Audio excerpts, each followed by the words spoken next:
Salut tout le monde, c'est Fanny4 à l'appareil, j'espère que vous allez bien. Aujourd'hui on va se retrouver pour une vidéo un peu différente, on va faire un petit retour aux sources de Dragon Ball Z et on va aujourd'hui s'intéresser à un personnage de Dragon Ball Z qui sera Tenshin Han. Parce que bon, je vous ai déjà fait un peu une vidéo pour vous parler de Yamcha, pour savoir si Yamcha était aussi faible que ça. Et ici, comme vous l'avez vu dans le titre, vous allez voir une vidéo sur Dragon Ball Z qui va parler du personnage de Tenshin Han. Donc Tenshin Han qui est un personnage quand même qui est plutôt pas mal décrié, plutôt pas mal vraiment humilié, on va dire, ces derniers temps dans Dragon Ball Super. Mais ici, je vais vous montrer deux faits d'armes, deux gros faits d'armes. Je vais vous parler plutôt de deux gros faits d'armes de Tenshin Han, car il faut savoir qu'en fait, Tenshin Han a quand même sauvé l'univers à deux reprises. Bon, vous allez me dire, ah, t'as fumé la moquette, Tenshin Han, il n'a jamais rien fait d'extraordinaire, il n'a jamais sauvé l'univers. Mais en fait, si, parce que deux actions, on va dire, qui pourraient passer un peu dans l'oubliette de Tenshin Han, ont quand même conduit au sauvetage, pour moi, de l'univers. Surtout une de ces actions. Et je vais vous parler d'ailleurs de cette action en premier, la meilleure action, on va dire, qui a vraiment conduit au sauvetage de l'univers. Donc il faut savoir que dans la saga Boo, Tenshin Han intervient quand même vers la fin de la saga Boo pour contrer une attaque d'énergie lancée par Super Boo. Attaque d'énergie qui était destinée à qui? Cette attaque d'énergie était tout simplement destinée à Dende et Mister Satan. Et donc, je rappelle, deux points, donc Dende et Mister Satan, qui au final sont quand même responsables un petit peu du sauvetage de Goku et du sauvetage de l'univers à eux deux. Pour quelle raison? Tout simplement, Dende fait le vœu avec Porunga, c'est lui qui a l'idée de faire le vœu avec Porunga, de redonner l'énergie à Goku pour qu'il puisse passer en Super Saiyan. Et Mister Satan est celui qui va réussir à fidéliser tous les terriens pour qu'ils donnent toute leur énergie dans le Genki-Dama final de Goku. Donc sans Mister Satan, pas de Genki-Dama final de Goku pour vaincre Boo.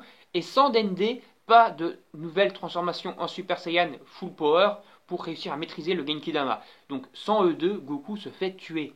Et a fortiori sans Tenshin Han, puisque Tenshin Han leur a sauvé la vie quelques chapitres plus tôt. C'est-à-dire que si Tenshin Han n'aurait pas intervenu pour contrer le rayon d'énergie lancé par Super Boo, par Boo Gotenks, je crois à l'époque, ou Boo Gohan, je crois que c'était Boo Gotenks.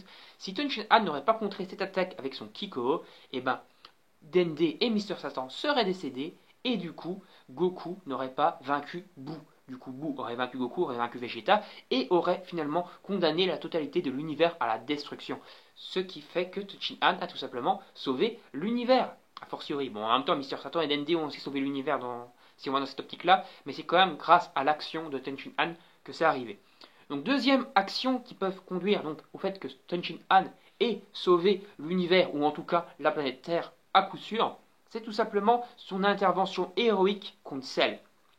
Je rappelle que Tenshin Han a réussi à bloquer Cell pendant plusieurs minutes, ce qui a permis à C-18 de s'enfuir, même si elle se fait absorber quelques heures plus tard par Cell. Mais sans Tenshin Han, C-18 aurait été absorbé immédiatement après l'absorption de C-17 et serait devenu directement parfait. Il aurait été parfait après seulement donc quelques pages, quoi, et il n'aurait pas été en forme semi-parfaite pendant plusieurs heures. Parce que je rappelle donc que si C-18 aurait été absorbé à ce moment-là, Vegeta et Trunks n'étaient même pas encore sortis de la salle de l'esprit du temps. Ils allaient sortir quelques pages plus tard, quelques chapitres plus tard, pour aller combattre donc justement semi-perfect Cell. Ce qui aurait fait que Goku aurait certainement et à coup sûr paniqué. C'est-à-dire qu'il aurait certainement attendu, à mon avis, un peu voir ce que fait Cell et que Vegeta et Trunks sortent. Vegeta, un but de lui-même, aurait été attaqué Cell, il se serait fait démouler la moulasse par Cell Perfect. Et celle qui n'aurait pas eu vraiment de challenge et qui n'aurait pas au final vraiment galéré et savouré un peu son corps parfait parce qu'il aurait été directement overcheaté, eh ben il aurait tout simplement, à mon avis, c'est mon humble avis, mais je suis quasiment sûr à 100%, pas eu l'envie d'organiser le Cell Game. Du coup, Goku et Gohan n'auraient pas eu le temps de s'entraîner dans la salle de l'esprit du temps, ils auraient directement dû intervenir pour combattre Cell. Gohan n'aurait donc même pas de Super Saiyan, donc bien sûr pas de Super Saiyan 2, et je rappelle que sans Gohan Super Saiyan 2, eh ben, Cell aurait gagné. Cell aurait vaincu Goku, aurait vaincu Vegeta, aurait vaincu Son Gohan, parce qu'il aurait été une petite merde à ce moment-là, il n'y aurait même pas de Super Saiyan. Il aurait balayé tout le monde, il aurait peut-être débloqué un Super Saiyan en se mettant en colère contre Cell, mais pas le Super Saiyan 2, donc pas assez fort, donc tué.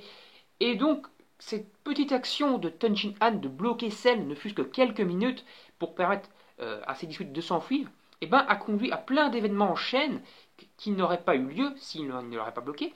Et du coup, tous ces événements en chaîne auraient fait que Cell n'aurait pas été vaincu si Tenshin Han n'aurait pas intervenu à ce moment précis.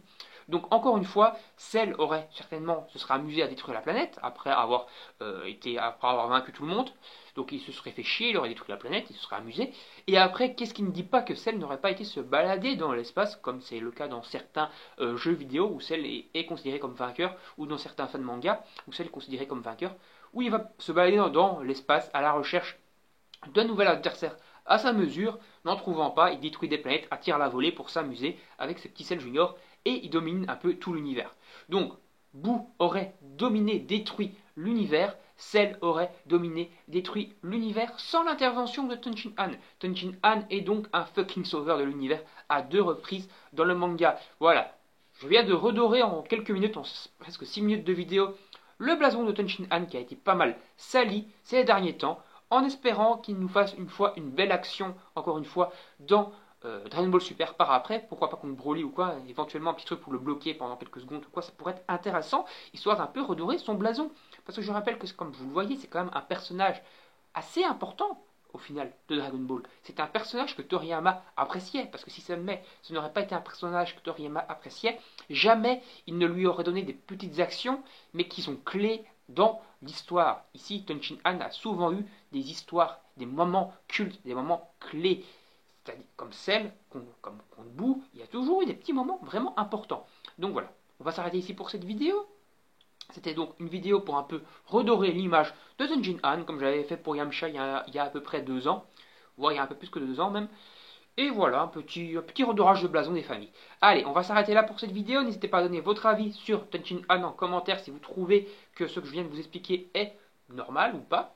Donnez-moi également votre avis sur ma vidéo en règle générale. N'hésitez pas également à liker et partager la vidéo sur vos réseaux sociaux pour qu'on ait d'autres personnes qui viennent débattre avec nous. C'est toujours assez cool. N'hésitez pas également à vous abonner et à activer la petite cloche pour ne pas manquer les prochaines vidéos. Moi je vous dis salut, à la prochaine. On se retrouve pour une prochaine vidéo, que ce soit dans l'univers de Dragon Ball, de Boruto, de Radiant, tous les univers de manga, d'anime, même de jeux vidéo qui m'intéressent. Et moi je vous dis donc salut, à la prochaine, bye bye.